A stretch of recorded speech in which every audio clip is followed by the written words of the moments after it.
Today, we're going to talk about step 20 of the 28-point furnace tune-up and inspection. Step 20 is clean or replace your existing filter. This is a washable, reusable filter that you can find in some homes.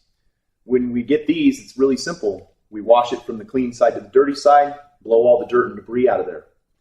When this filter gets clogged up, it causes the equipment not to be able to breathe right. And as we've talked about previously, your equipment needs to breathe the right way or it can burn itself up and damage.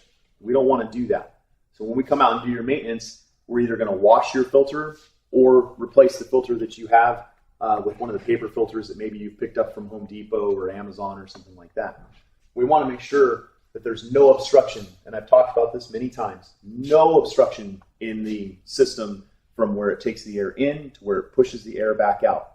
Again, you got to imagine yourself running a marathon. You're running that marathon in the extreme heat. You're running up a hill. You're going as fast as you can because you want to win, but you're breathing through a straw. We don't want to do that to your equipment. If you let your filter get dirty so it can't breathe, you're causing internal damage. You could be burning out a heat exchanger, destroying blower motors, freezing up cooling coils. All kinds of stuff can go wrong. These are supposed to be done every 60 to 90 days. Some of them are supposed to be done 30 days.